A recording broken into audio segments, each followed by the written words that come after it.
విజయశాంతి, నీ మాటలు విన్నాను. ఇప్పటికీ నీకు వాడంటే ఇష్టం లేదని నాకు అర్థమైంది. అయినా నిన్ను పెళ్లి చేసుకోవడానికి ఇన్ని మోసాలు చేసిన వాడితో ఎలా కలిసి ఉంటావు? నిన్ను మనస్ఫూర్తిగా పెళ్లి చేసుకోవాలనుకున్నాను. నీ కుటుంబం నా కుటుంబం అనుకుని అందరినీ బాగా చూసుకోవాలనుకున్నాను. కానీ వాడు హఠాత్తుగా నీ మెళ్ళో తాళి కట్టేశాడు. ఆ క్షణం నాకు ఏం చేయాలో అర్థం కాలేదు. అందుకే అలా మౌనంగా ఉండిపోయాను. సరే, పెళ్ళయింది, ఎలా ఉన్నావో చూసేద్దామని ఇంత దూరం వచ్చాను. కానీ ఎంట్రన్స్లోనే నాకు అర్థమైపోయింది. తాళైతే కట్టాడు గాని వాణ్ణి నువ్వు భర్తగా చూడట్లేదు అని. ఇష్టం లేని వాడితో కాపురం చేయడం అనేది ఏ ఆడపిల్లకైనా కష్టంగానే ఉంటుంది. కానీ ఇలా ఎంతకాలం? ఎందుకు బంగారం లాంటి నీ జీవితాన్ని నాశనం చేసుకుంటావు? జరిగింది ఒక పీడకలనుకో. ఇప్పటికీ నువ్వంటే నాకు చాలా ఇష్టం. వాడు కట్టింది ఓ పసుపు తాడు. అది తీసి అవతల పారేసి వాడికి విడాకులు ఇచ్చేసావనుకో, మనమిద్దరం పెళ్లి చేసుకోవచ్చు, హాయిగా ఉండొచ్చు. ఇప్పటికీ నీ చేయి పట్టుకోవడానికి నేను సిద్ధంగా ఉన్నాను.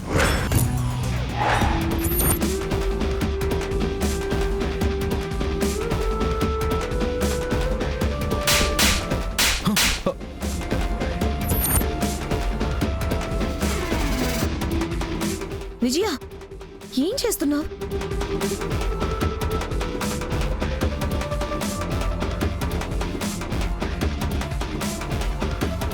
ఏమైంది? ఎందుకు అలా కొట్టింది? ఏం లేదండి, వాడు ఎలాగూ మోసం చేసి పెళ్లి చేసుకున్నాడు. ఇప్పటికీ మీరన్నా మీ కుటుంబం అన్నా నాకు ఇష్టం. ఆ రోజు పట్టుకోలేకపోయిన నీ చెయ్యి ఇప్పటికీ పట్టుకోవడానికి నేను సిద్ధంగా ఉన్నాను అని చెయ్యి పట్టుకున్నాను, అంతే. బుద్ధుందా నీకు? నా చెల్లి చెయ్యి పట్టుకోవడానికి నువ్వెవరు? తన మెడలో తాళి కట్టుంటే భర్తవవుతావు. ఆ హక్కుతో నువ్వు తన చెయ్యి పట్టుకున్నా అర్థం ఉంది. అది కాదండి, నేనేదో మామూలుగా. ఏంటి మామూలుగా? నువ్వేదో పద్ధతి కలవాడు అని నీకిచ్చి పెళ్లి చేయాలని అనుకున్నాను. చిరంజీవి నీ గురించి అన్ని మాటలు చెప్పినా నమ్మకుండా మీలాంటి మంచి సంబంధం చెడగొట్టాడని బాధపడ్డాను. నువ్వు ఇలాంటి పనులు చేస్తుంటే చూసే వాళ్ళకేమనిపిస్తుంది? అయ్యో, నేను ఎలాంటి చెడు ఉద్దేశంతో పట్టుకోలేదండి. నీ ఉద్దేశం ఏదైనా కావచ్చు, నా చెల్లెలి చెయ్యి పట్టుకోవడం అయితే తప్పే.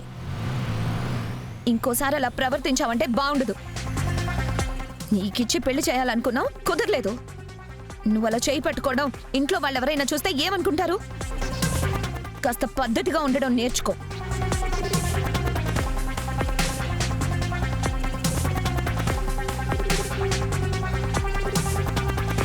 విజయశాంతి మిస్ అయింది అని ఫీల్ అయ్యాను. ఇప్పటికీ మనకు ఛాన్స్ ఉంది. కొంచెం తెలివిగా ప్రవర్తించి దాన్ని సొంతం చేసుకుంటే ఆ అందం నాదవుతుంది. ఆశ తీరాక ఇంకో దాన్ని చూసుకోవచ్చు.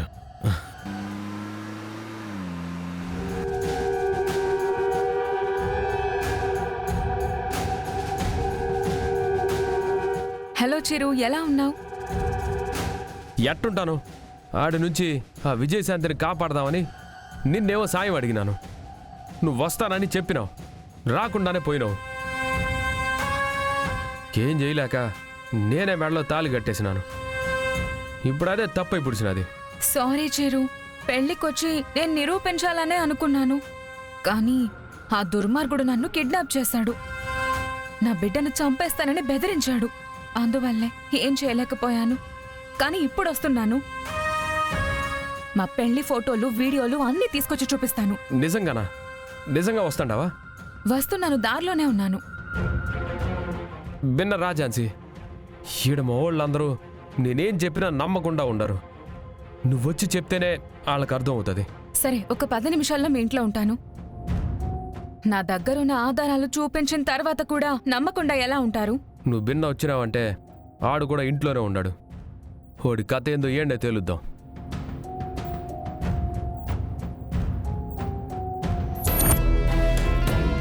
వాడు అక్కడే ఉన్నాడా? ఉండనివ్వు, వచ్చేస్తున్నాను.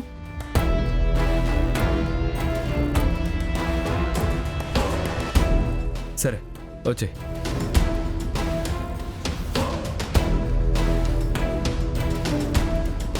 ఇప్పుడు అది వచ్చిందంటే గొడవ గొడవ అయిపోతుంది. దాన్ని రాకుండా చేయాలి. ఏయ్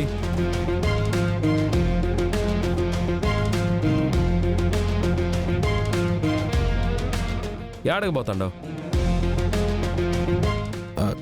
చిన్న వర్క్ ఉంది, చూసుకుని వచ్చేస్తాను. ఎరా ఈడ మాకు పని లేకుండా ఉండవా ఏవే? ఇంట్లో ఉండడానికి కాసేపట్లో సాక్ష్యం వస్తూ ఉండదు. అదే ఛాలెంజ్ చేసినావు కదా, నిరూపించుకో అని. 5 నిమిషాలు, 5 నిమిషాల్లో నీ చరిత్ర మొత్తం బయటకు వస్తుంది. ఇంట్లోనే ఉండు. నేను వెంటనే వచ్చేస్తాను. కథలు వద్దబ్బా, ఉండమని చెప్పినాం కదా ఇంట్లో. ఉండు.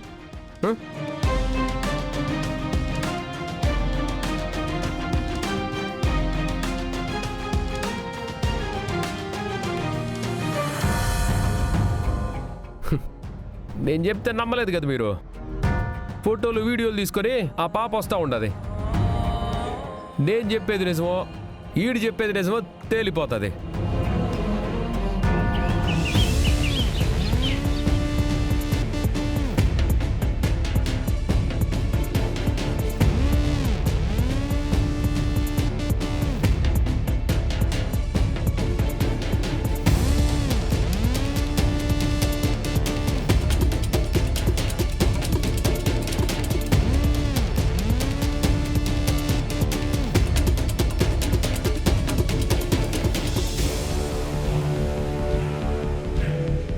ఆ సాక్ష్యం చెప్పడానికి ఎవరో వస్తున్నారని అన్నాడుగా, అది అబద్ధం అని తెలియాలి. అప్పుడు చెప్తాను. మాతో సంబంధం లేకుండా ఏదేదో జరిగిపోతుంది. అసలేం జరుగుతుందో ఏంటో అర్థం కావడం లేదు. సమయానికి వైశాలి కూడా ఇంట్లో లేదు. ఎక్కడికి వెళ్ళిందో ఏంటో.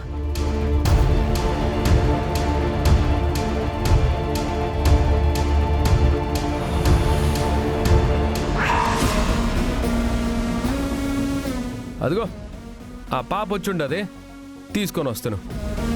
ఆ పాపతోనే ఈడేందో చెప్పిస్తును.